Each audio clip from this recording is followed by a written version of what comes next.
Welcome to the Default Profitable Podcast. You're listening to the next episode.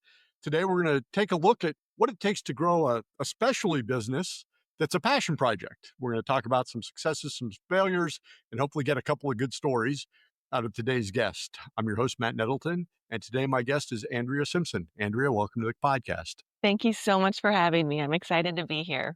No problem. Listen, we've talked for 30 seconds before we hit record. So why don't you take a minute or two, and before we talk about your business, introduce yourself to everybody. Sure.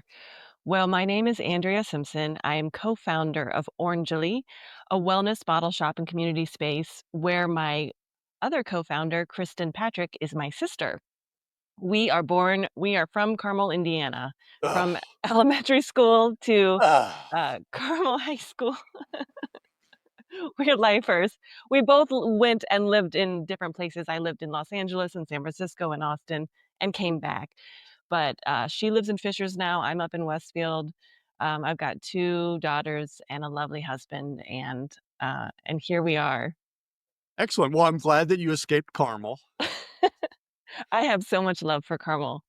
Westfield's very nice. I live in Fishers. Fishers is nice. Yes. I like Zionsville. I like Noblesville. Yes. All the above. I like northern Hamilton County. I'm very interested in that these days. A lot of growth. Yeah. All right. So when did you start your business?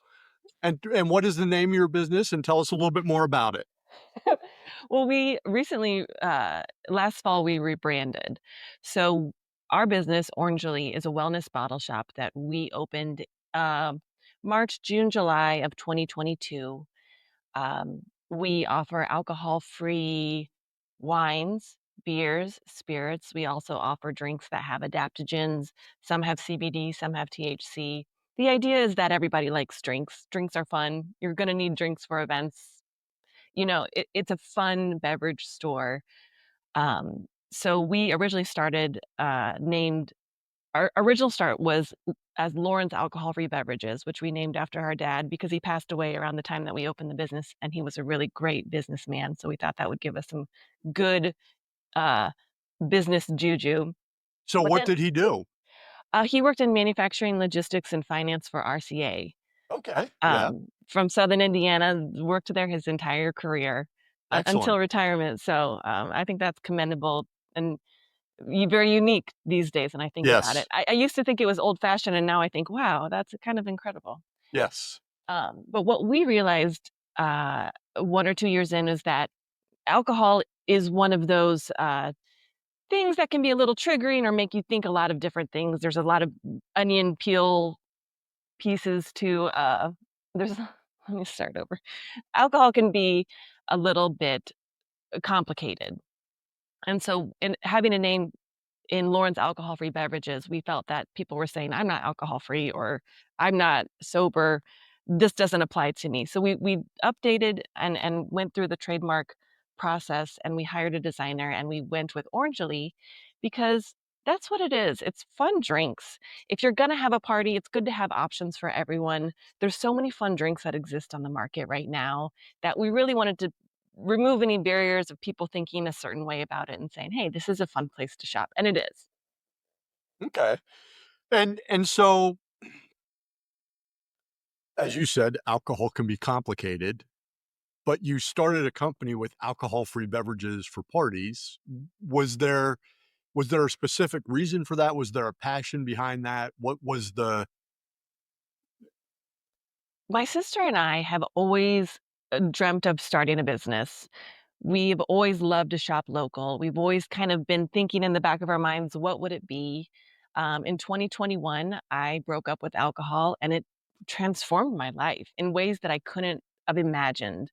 Not only was it healthier and I became a better mother and a better human, but my sleep was incredible. My skin, I felt like I reverse aged. My energy, my creativity, the things that I did on the weekends, all of these little these little aspects snowballed and trickled into a life that I just was falling in love with. And it's kind of like keto or CrossFit or one of those lifestyles where you start doing it and then you become really excited about it. That's all you want to talk about. So around the same time Kristen quit alcohol and we thought, "Man, this is exciting." When I originally did, I didn't know these types of drinks were on the market. I've been alcohol free coming on 4 years in June, but most of our clientele is not. They're either zebra striping, they are choosing to go alcohol free for medication, or maybe they're starting a family, or maybe it just they wanna not drink during the week. I mean, 10 people could come in this store for 10 different reasons, and I think that's something that's really fun about it. But that's originally why we started it, because we loved it. Now you threw a word out. I don't know if you were paying attention, but you used the word zebra striping. Yes. Zebra striping is very on trend right now. Oh, Have you heard of okay. it? No cap. Yes, I'm very I've got a teenage daughter, so I use all the trendy words. Um, Zebra striping is where you are drinking one drink that has alcohol, and then your next drink is a zero proof alcohol or a water or a different type of drink, and then your drink after that has alcohol. So you're kind of slowing down your pace, you're gonna sleep a little better. You're just kind of cutting everything in half, and you're still being social and having a good time. It's a trend that is gaining popularity for people that are really focused on moderation or cutting back or feeling better. Yeah, okay. Okay, I had never heard that before, so that you just It's kinda threw that relatively out? new. I made it sound like it's just this thing, but I think if you're just in the NA world right now, there's a lot going on. It's a very fast-paced world. It's a really new world in that, this sort of field hasn't existed before. It's even in the last 5 years, it hasn't existed before, so there's no veterans in the non-alcoholic space. There's people that have come from the alcohol industry, people that have come from the farming industry, sales, all different places, and I think that's something really neat and exciting. I'm a co-chair of a national organization for the alcohol-free beverages of the United States. We're just coming together right now. We're looking at different legislation. We're looking at different ways to help each other out. There's not a whole lot of alcohol-free bottle shops that exist in the country right now. So it's a fun time to be in this world. Yes, we are a brick and mortar. We've got 3 locations and a wholesale side, and that's fun, but also just the aspect of the type of business that we're in is very new. There's new products that come out all the time that do all sorts of different fun things, and I think that's where we're finding a lot of joy. So, I mean, there's a whole bunch of stuff to ask there. Um, Obviously, you've got 3 retail locations, you've got a wholesale business. What percent of your sales come from the retail locations versus the wholesale? Right now, it's probably about 85% come from our retail. We offer we don't ship, but we offer you can buy online, we can deliver to your house, but what people really like is coming into the store for a personal experience. There's a lot of knowledge about these specific types of brands or seeing something on Instagram or coming in and wanting to talk about it, wanting to talk about an issue, whether it's personal or having that sort of social quote safe space experience is what people come back for. We've got a staff of 7 that are incredible, passionate people that are ready to listen and ready to help, and I think that in-store experience of, surprising and delighting is what brings people back. Alright. So, had you done retail work prior to opening these locations? I did retail work a long time ago, just just in a past life, and it's difficult. It's holding space, it's W keeping energy up, Wait, it's when you say in a past life, like when you were a kid? yeah, yeah, like, when I was, like, working at Keystone at the Crossing and, you Yeah, know, okay. and So summer job was really your experience with retail. right. Well, after that, when I was living in Austin and San Francisco, I was a manager at this store called Paper Source, which is based out of Chicago, and, it's a really artsy, funky store My about daughter loves it. oh, yes. So I opened the Indianapolis store, and, I worked at a store in Chicago and, on Rodeo Drive in Beverly Hills and in Berkeley, California. Okay. Alright, so you've got some experience. So when you started to open these stores, what are some of the things you learned that you were surprised you had to know to run a retail store? People are very sugar conscious and calorie conscious. So there are fun drinks, there are alcohol-free drinks, there's drinks that make you feel different ways, but what people are going to come in and do is read the label. And that's something I didn't really anticipate. Our customers are the most kind, supportive, wonderful people. I had not anticipated that it would really turn into a community type space where people have asked to hold events there. It's a really wonderful, fun place to be in physically, but also just that our customers are well educated, they're open minded, they're curious, and they wanna be knowledgeable about everything that they're consuming. So they something that surprised me is how aware they are of ingredients and sugars and the label. Okay. And so what was the impact of not knowing that? Like, how did so that's so what here's what happens, right? So if you've Uh-huh. ever read, The E-Myth, Mm-mm. The E-Myth is a book about people starting businesses and how to organize them, and he uses a phrase, that people have an entrepreneurial seizure, where they're like, "Hey, this is a good idea. I bet I can make money doing it." Mhm. And they have no idea what's actually involved in making money doing something. And so they end up with a business, and then Mhm. they all of a sudden they have to learn what a business is. Sure. It's not for the weak, I'll tell you that much. My sister, works in tech. She's a tech coach for a school district in Hamilton County, and my background is in nonprofit leadership and a little bit in tech. So starting a business has been really satisfying and exciting, but there are a lot of hats to wear. There are a lot of fires to put out. There are there is a lot of work around boundaries and when to stop working and take a break because there's always going to be things to do. I just finished reading a book called The Messy Middle, where Yep. it's so fun to start and it's so exciting to say all of the things and it's so fun to sell and scale. But that messy middle is what we're in right now. And it just feels like I've never been tested so much on my own personal resilience, on my own personal grit of just staying with it and seeing things through when things are tough. And I feel like my personal character has grown a lot from this experience. And I'm so lucky that my sister is my co-founder. We meet every week, Saturday morning, really early to discuss dreams and problems and issues and ideas, and really have somebody that we've got different strengths and we can talk about that together and we're on this journey together. It's so fun, but having the strength, it's not for everyone. Right. Oh my goodness. Yeah, Stephanie Daly, who founded Send a Friend Lasagna, her I her love quote her. We love yeah, her. yeah, so her quote was, "If you're not comfortable waking up at 3 a.m. and thinking about your business, it's probably not a thing you should start." 'Cause That resounds with me. Yes. Yeah. yeah, yeah. So you so you look at, like, your customers show up, and they're super interested in what goes into the products that you're Mhm, selling, mhm. and you're just trying to figure out, like, how do we keep it in stock, and how much do we sell it for, and how do we get to keep a little bit after we sell it and pay all the bills? What was there any real impact to your business of, like, now you've got to go back and you've got to do a whole 'nother level of discovery on what goes into products? I mean, was there stuff that you learned during that journey that changed what you were selling? You know, what I will say is that we've kind of gone through a couple strategic iterations in this business. And I think what we're approaching right now, as far as profit margins and what we want to sell and where our sweet spot is that we are really focusing on locally made items.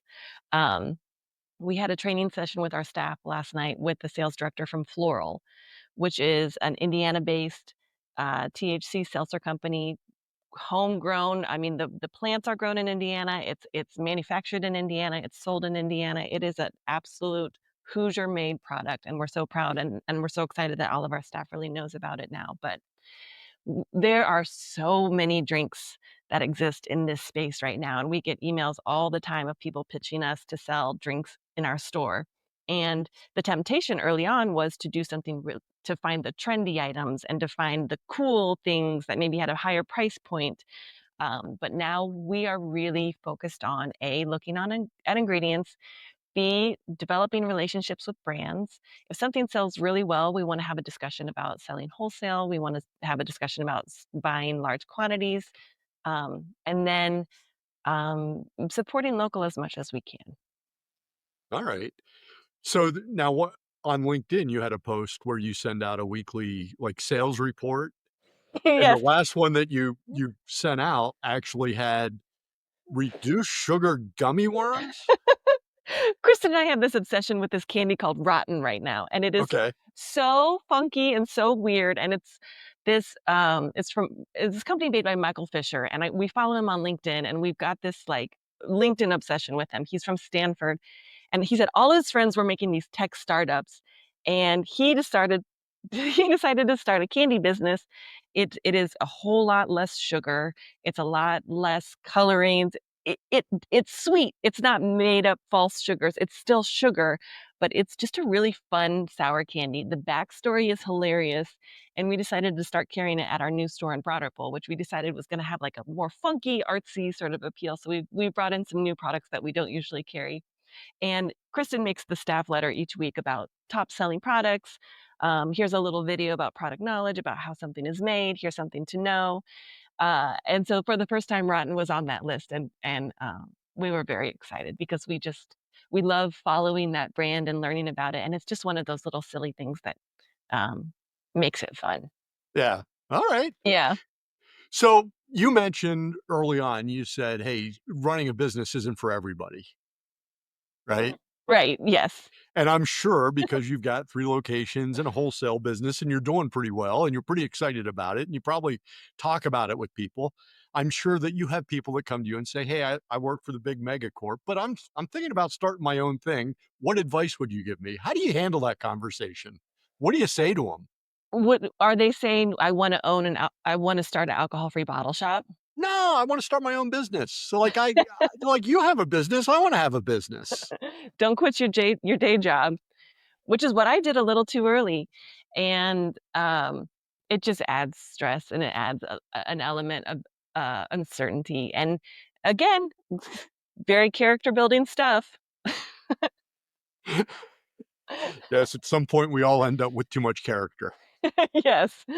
I happen to have an overabundance of character right now, but Yeah. what a fun what a fun experience, and I think I'll just always look back on this time and just be so proud of it and so excited that Kristen and I did this together. And that my daughters get to grow up and come to the events and see people and meet people and kind of see what this is like.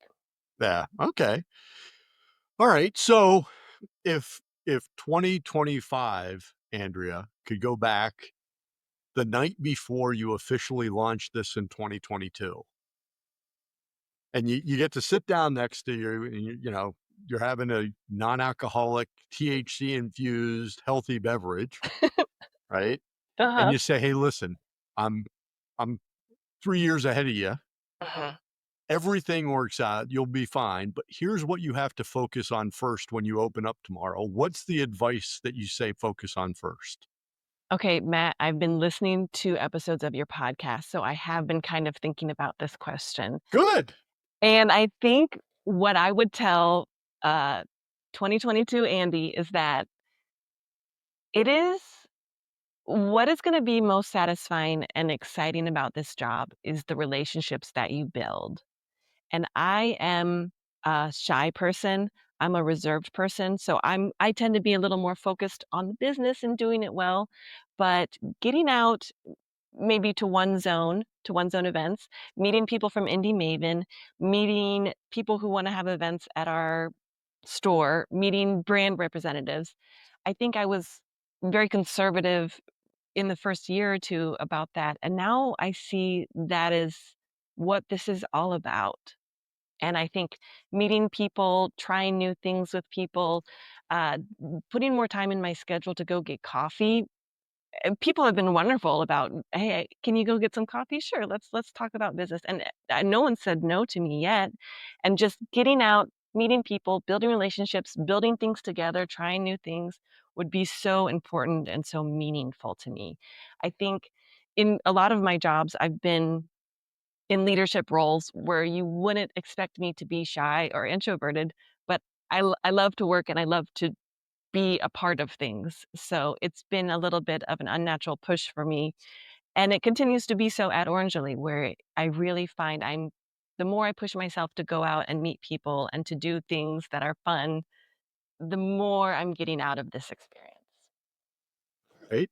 Is there any other advice that you would give to somebody who's a new or aspiring business owner? So the first piece obviously is engage, meet people, talk to others. Like don't sit behind the spreadsheet and try to Yes, be a spreadsheet jockey, yes. right? What else would you tell people is important? Is there anything else? Don't quit your day job.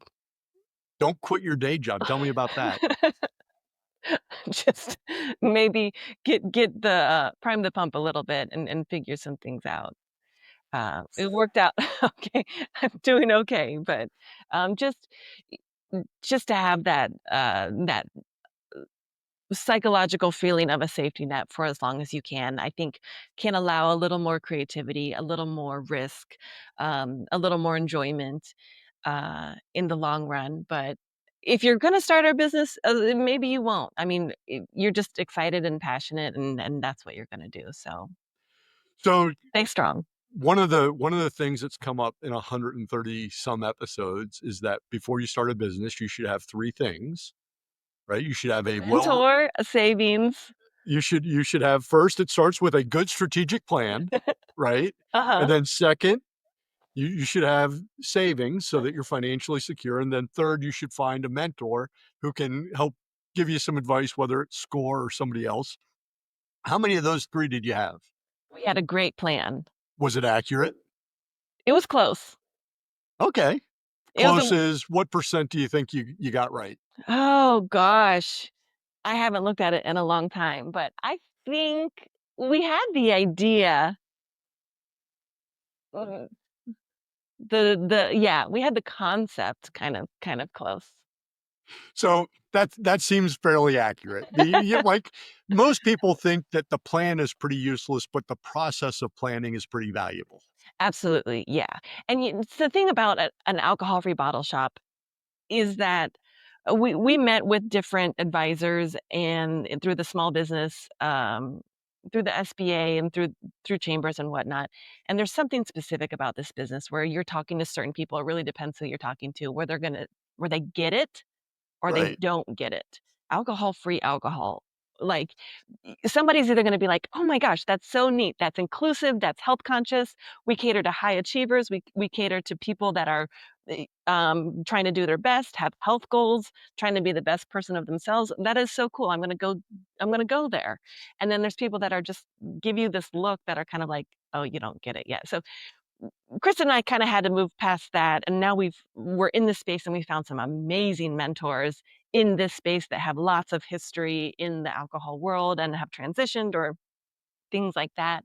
But it was tough when we first started out because the whole idea is new and it really depends who you're talking to. Now, in Central Indiana, more and more people that you talk to, you're like, I have an alcohol-free alcohol shop. They're like, cool. And I hope it's more and more all the time, but you still occasionally get that idea where you're like, "Oh, they don't get it." And that's okay. I mean, everybody has their own interests. I don't feel judgmental, but sometimes I'm like, I'll talk to you in a couple years. You'll get it Yeah. then. I mean, so that is, and you haven't said it, but I will say it, is that it's okay to not be for everybody. Yes. Oh, And 100%. and that's not everybody is gonna look at an alcohol-free drink and go, "That's a good idea." Uh-huh. But then not everybody drinks alcohol-free drinks, and that's okay.